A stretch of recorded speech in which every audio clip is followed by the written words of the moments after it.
Well, hello and welcome to another episode of A View from the Top. I'm Adrian Cropley. A View from the Top is a regular podcast from the Centre for Strategic Communication Excellence, where I interview some of the world's leading communication professionals as we explore their career journey. Today I'm in Austin, Texas. Well, I wish I was, but I'm there virtually as I speak with Bonnie Caver, Global Communications Professional, Brand Strategist and Reputation Architect are some of her titles. Bonnie is an award-winning communication professional, a certified strategic management professional from the Kellogg School of Management, certified crisis manager from the Institute of Crisis Management, and is one of the few in the world to hold an advanced certification for reputation through the Reputation Institute, now the RepTrak company. She's currently the immediate past chair of the Global Executive Board for the International Association of Business Communicators, and that's where I know Bonnie from, and is on the board of directors for the Global Alliance for Public Relations and Communications Management. I'm so pleased to know Bonnie personally, and I've spent time with her in Austin when I was chair of the IABC. And I know how much she enjoys her role of mentoring for young communication professionals and making a difference in this world of communication. So welcome, Bonnie, and I'm so pleased to be talking to you. Thanks for having me on, Adrian. It's wonderful to be here. And I wish you were in Austin as well. Oh, Actually, no. I really wish I was in Australia with you. Let's just be honest. I know you've been getting some terribly dry weather there, and the heat. I mean, always the heat in the US. But you've had a hot summer.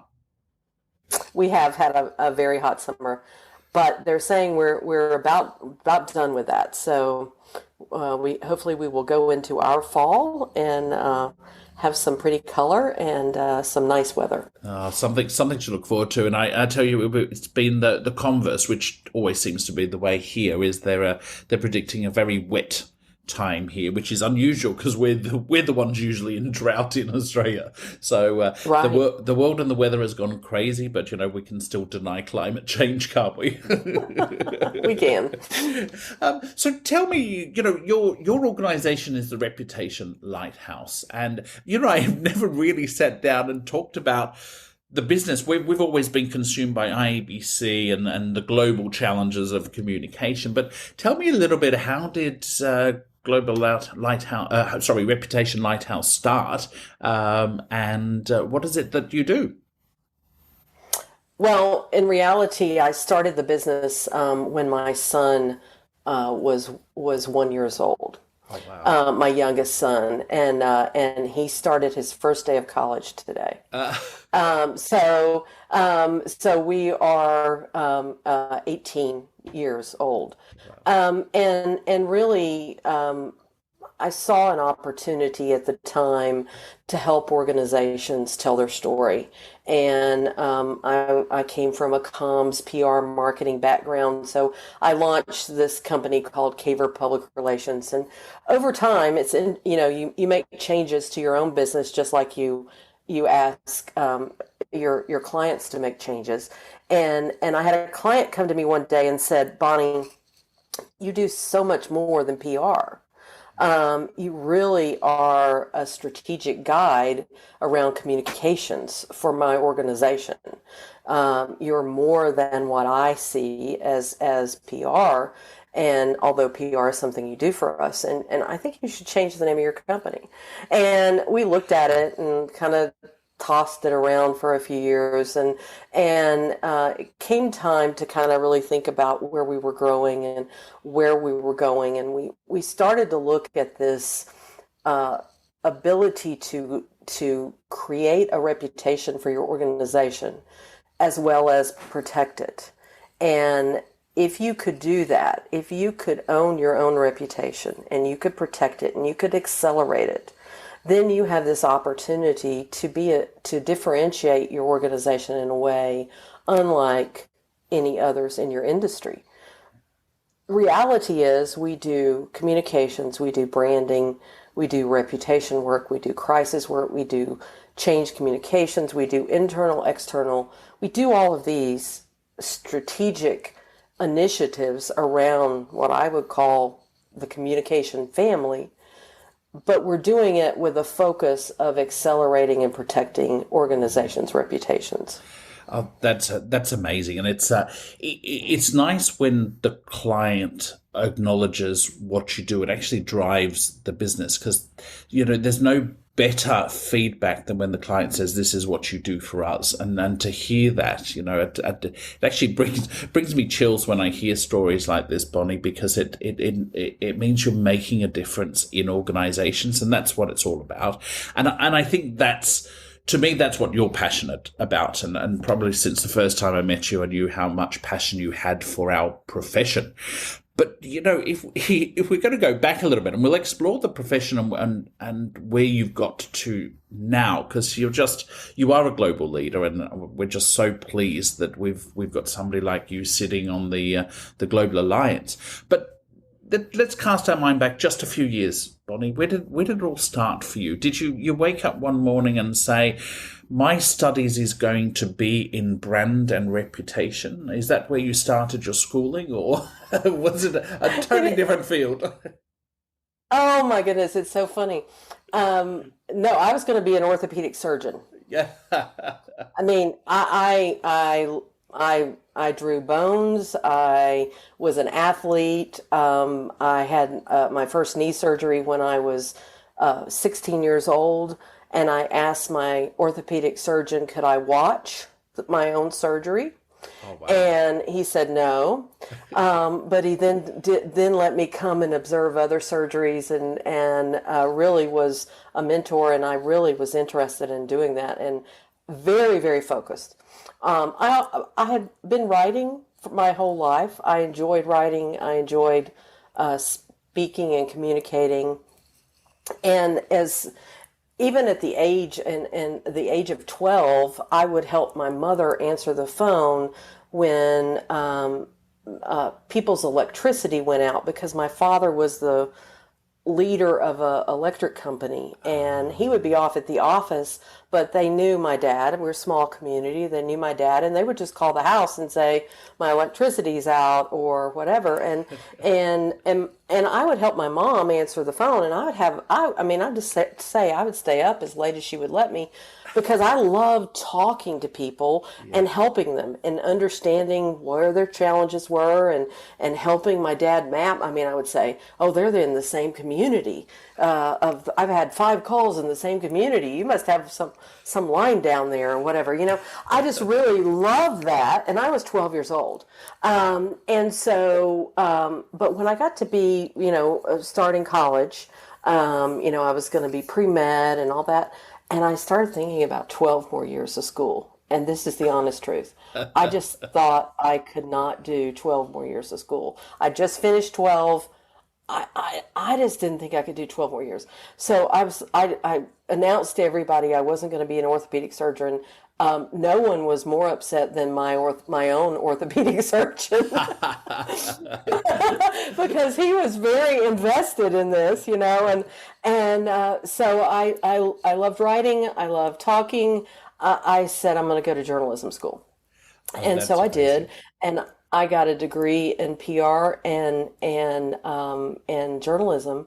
But what I learned is that really opened the door for both worlds, because all of the things I was interested in, medicine, orthopedics, athletics, I could do communication for. Yeah. In those fields. So it became, it just became this awesome thing. I could work with engineers. I could work with athletic teams. I could work with doctors. I could do all of that and help them be better at what they did, and help their companies be better, because I could help them communicate and tell their story. So it really became this awesome thing. And then when I look back at it and think about, that time when I was talking to you about answering the phone with, for the electric company when I was 12 years old, it's still what I love doing more than anything in my today's world. And that's listening to stakeholders. Yeah. And I tell you what, you were destined for it, weren't you? Quite often we're at that age and we're doing things. It's not until we look back and we go, yeah, I was probably destined to do this. And isn't it nice that that's the thing that still gives you the passion and the drive is listening to your stakeholders. Thinking about, as your career progressed, it was that, the first break you get usually in the world. What was your first break getting into the business world and getting your first job? So I started working in athletic communications. So I worked for the newspaper in sports in college. I was a sports reporter, and then I started working in the public relations, media relations office at the university, and I got a job right out of college at a university where I did media relations for different sports, including U.S. football. And at the time, there weren't many women that did that. And quite frankly, if you're in the U.S., you know that the Southeastern Conference is a really big football conference, and I worked for a university in that football conference, and I was the first woman in that conference to do football media relations on a day-to-day basis and be the main liaison. And I had reporters that wouldn't talk to me because I was a woman. Because they didn't know what a woman knew about football, and that's not really that long ago. I'm not that old. It just shows you how quick things have changed. But I also had incredible mentors, incredible people who helped me, and I had the opportunity to do crisis. And as a 22-year-old kid right out of college, to be offered the opportunity to do crisis communications was amazing. And I loved it. And it became this competitive thing of how can you win in a crisis, because your back's against the wall. How can you win in crisis? And I really loved it. And it was trial by fire, but I was so young, I didn't know any better, Adrian. When we're young, we don't know to be afraid. We don't know that if we make a mistake, it could cause problems. We just go. And I learned over time that I hadn't done quite as bad as I thought I did sometimes. But in reality, what it taught me was there were so many things you could do to protect yourself from crisis. And it wasn't just crisis planning, because we were all doing crisis plan, but it was, how do you build equity with your stakeholders? How do you deliver on your brand promise? How do you look at reputational risks in advance? And it wasn't just about reputation management and image management and, all of that stuff. It was about, how do we deliver on what we say we're going to deliver on? How do we build a brand around purpose? And I started working even then with college athletes, because the athletic director said, we'd really like to be in other parts of the paper besides the sports section, but we're only in other parts of the paper and besides the sports section when we're in trouble. And so we started building community relations programs, getting our student athletes out in the community, doing things that they wanted to do, or in many cases were doing, and we weren't telling that story. So we were doing kind of this community engagement levels, ESG, as you will, a long time ago, because it was already happening. We just weren't thinking to tell the story about it. And isn't it amazing that those opportunities very early in your career is what shapes you? Because it's almost like you're straight out of the gate in this role that's giving you this amazing experience and an opportunity to grow, and that shapes then what you do down the path. And often, when I talk to people on this podcast, it's at what stage does what you're doing start shaping your future, and it sounds to me like that's where it started happening straight away. What's some of the work that you did post that? Did you always work in sports? I left there and worked in marketing and PR for a large nonprofit. Okay. And that was had a sports background because it was Special Olympics. Ah. But it had, there were crisis issues. There were incredible heartwarming stories. There were heartbreaking stories as well, and there was impact. And at the time, Special Olympics in Texas was one of the largest programs in the world. We were in the process of opening China and opening Africa, so we got the opportunity to kind of shape other countries out of Texas. We've always thought of ourselves as being a country, and in Special Olympics, we got the opportunity to lead and to shape some of the things that were going on in other countries. And we also got to, I got the opportunity to do some work on changing perception of people with intellectual disabilities, even to the point of changing the term from mental retardation to intellectual disabilities. So there was a lot of advocacy around that beyond just what was happening on the field of competition, and it was an incredible opportunity. And I had opportunities to work with great corporate sponsors, and help corporate sponsors tell their community engagement stories as they were involved, and I saw how they were helping their brands. And I used to tell my team, we should all go open our own agency because we do such a good job of helping our corporate partners tell their story. And I decided to do that. Isn't it funny the lessons we get that then take us down the path? Well, I love doing this so much, and you can see the link there in terms of how brand then shaped a lot of the work that you were doing too. And so now the connection of brand and reputation, it almost seemed logical that that's what you were going to go on and do. But you're quite a pioneer, Bonnie, because what I'm getting is nothing phases you. You kind of step into this and see, what can I learn from this situation, this work that I'm doing, and hey, why not start my own agency? That's quite a brave step to do. How did you find the early days of starting in an agency? What were they like? Well, it was interesting because I'd never worked in an agency, and that made me almost the unagency. Yeah. And that was refreshing to people. I didn't know how to charge. I didn't know. I just knew how to do good work.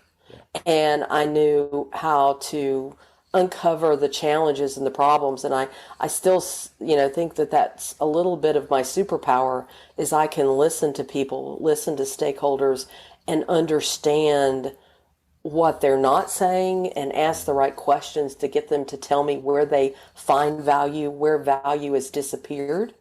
That helps organizations make some choices or tell stories a little differently. And so that, just going about it that way and saying, let's just do great work. Let's help companies find business impact. It worked. And it also worked that I had a very supportive husband. Who said, yes, let's do this. And in fact, 12 years later, joined the company. And so that's also helped that we were able to do that. And we wrote a business plan and said, we're going to try this for 18 months. If I don't like it, I can always go get another job. And here we are. I mean, certainly there's ups and downs, but the same things that we tell our clients, and we consult with our clients about making changes as the environment is changing around you. I've had to do that with my business as well. And, I think I'm right now at a point of doing that again, of saying, it's time to really grow. And how do I want to grow, and what things do I love doing, and what do I want to offer, and where in the world do I want to grow? What do we want to do? So it's time to kind of have another one of those strategic moments within our own business from that perspective. And life's full of those strategic moments, isn't it? As the world changes, as the demands change, as the trends change, and if you don't keep looking at how you change as a business and as a person, you kind of will stagnate. And so it's great to see that you, like many others in business, continually look at the business and ask the questions of what next. And I'm going to ask you the question of what next for you in a moment, but I just want to reflect a little while. You've come off the back now of some very intense years leading the profession globally in your roles as IABC chair and immediate past chair, and now you're getting the what I call the break time. I've been there, Bonnie. It's kind of, you do step back a little bit and say, okay, what's next after that experience? So tell me a little bit about your role in IABC. How did that help you? I'm reading this book for the second time called The Purpose Path. And I read it in the middle of COVID. And, as everybody was trying to look at their purpose. And at the time, I was the chair of IABC, and where I had thought IABC would be going when I decided to be chair had changed tremendously because of COVID and because of what our members needed from us at the time. And so here I am, reading this book, Purpose Path, and I'm reading it again because it is a time to really look at what that purpose is. And I think being the chair of IABC was so different than what I expected.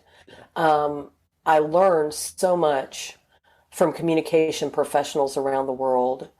And I am in such awe of the impact that they make in their businesses and in organizations around the world, and how they are leading business and leading change. And so as I look at my purpose, I think IABC has helped me to make some purpose decisions personally about my passion for advancing the profession, as well as helping communication professionals become business leaders. You're a business leader. I'm a business leader.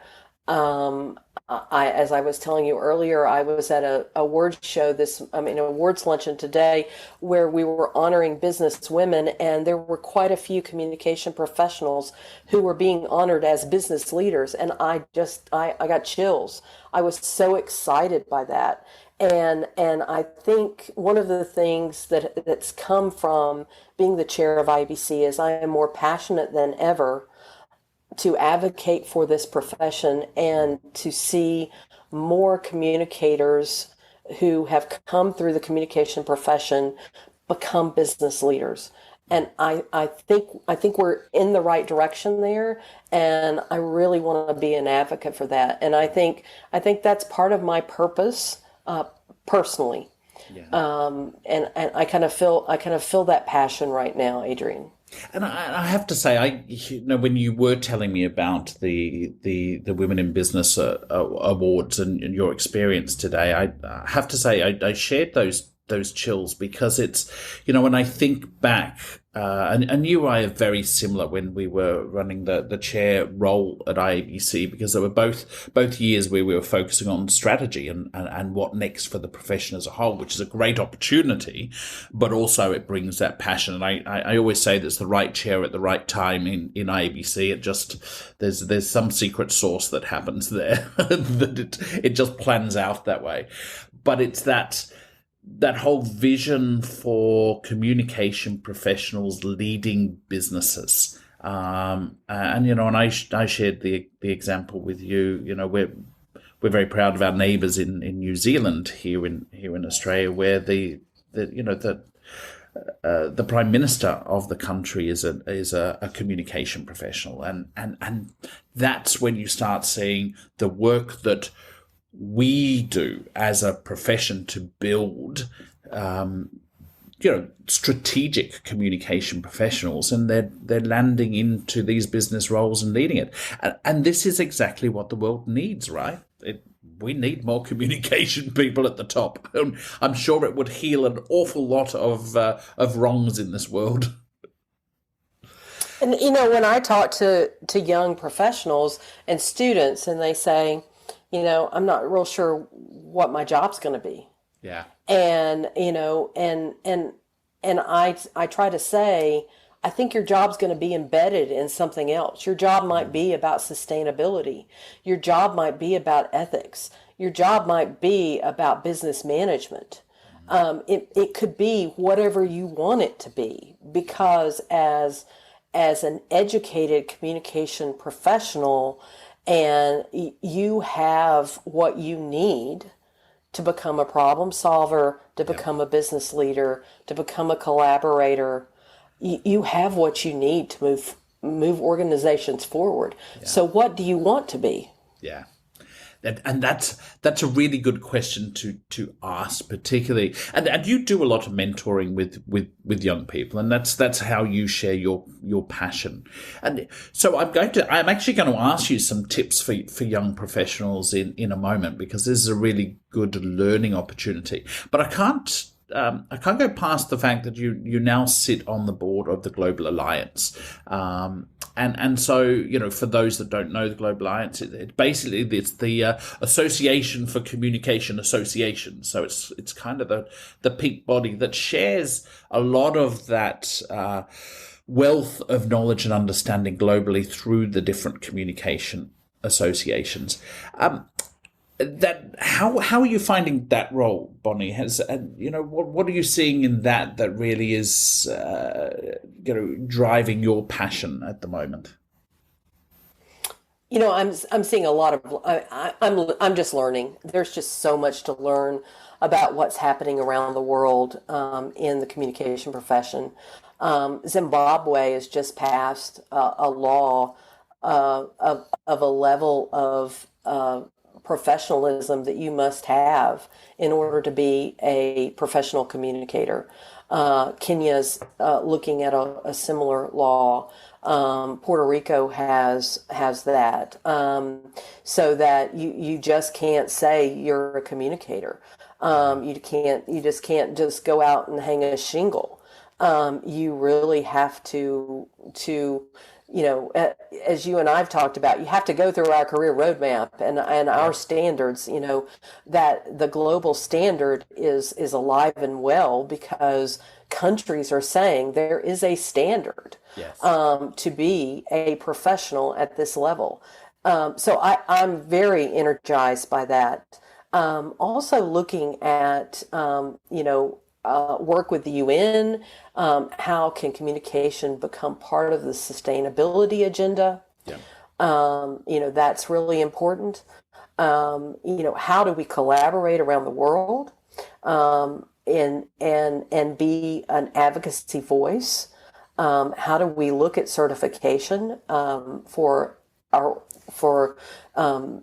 professionals, as I said, and then the other thing that I think is pretty cool is we have this accreditation of university programs. Oh, wow. So as we're elevating our training to be at a level that meets the global standard, at a level that meets the IEBC career roadmap, at a level that will help people get to certification. We're having education programs that are going through the global framework and are being accredited by the Global Alliance as being a level of learning that will get you there.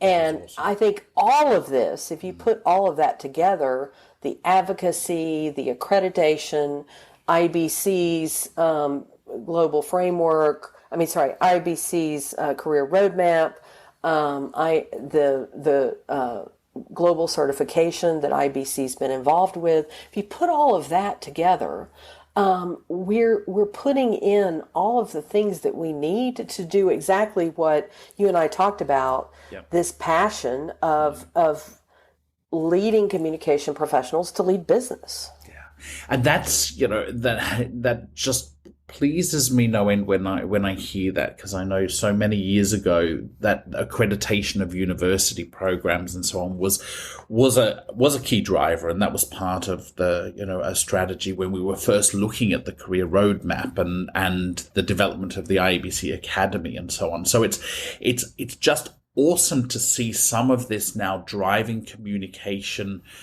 the communication discipline as a professional discipline, and that's what it's all about. I mean, I know you and I constantly, correct people and say we are communication professionals, and we run professional standards for our discipline for communication, and I think this is such an important area. So when we start thinking about for those people that are carving their career out and deciding what they want to do, what's some of the big tips you would share with up and coming professionals to help them drive their career in certainly in the area of reputation and brand? What's some of the lessons you learned that you would share with young professionals? Well, I mentioned some of them earlier. I would honestly say read the purpose path, even if you are a graduating from high school and you're trying to figure out where you're going, or you're, about to retire. It's a really nice book to help you think about what that is that you want to do with your life and what you want your legacy or your purpose to be about. And when you do that, it makes everything easy. We've got this disengagement going on right now, and as employers we're trying to connect back with our employees, but in reality our employees disconnected because they're just not happy with what they do. And do they need to be looking at their purpose? So I think that's we could do a completely different conversation about that. Yes. I have no doubt. But back to the question at hand. As I said, do great work. I talk about table stakes, and when you're talking about your personal brand, doing great work is table stakes. If you don't do great work, you can bluff your way for a while or whatever. But that to really build a solid foundation and build your reputation and your personal brand, just do great work. Yeah. And you've got to be a problem solver. Businesses need problem solvers right now. There's so much change coming about. We're in like a constant phase of change. They need people who are going to listen and step forward and solve problems, not just complain about things. If you raise your hand to say, well, that won't work, you also have to say that won't work, but I have a couple of ideas. Yeah. Even if they don't work, even if they aren't the solutions, they can be the conversation starters. Also, be a collaborator. Sometimes you're the connector of people. In our profession, sometimes we hear more that's going on throughout the organization because we're talking to more people throughout the organization, and we can uncover things that and bring people together so we can be collaborators. And that also goes with being a listener, because we need to be listening to all of our stakeholders, and then ultimately be master communicators. Yeah, I love that, Bonnie. I tell you what, the passion that you have for this profession is contagious, and I've seen that in people that you've touched and you've connected with over the time I've known you in IABC, and your energy is absolutely boundless. Thank you so much for sharing today. We're literally out of time, and I'm going, I could talk to you for another couple of hours, and maybe we'll do this when I hit the pause button on the record. But Bonnie, thank you for sharing those tips. Thank you for what you do for the profession, and it has been an awesome time speaking to you today. Thanks for having me on, Adrian. You are most welcome, and thanks for everyone for joining us today, and I look forward to connecting with you again on our next episode of A View from the Top. Take care and have a great day.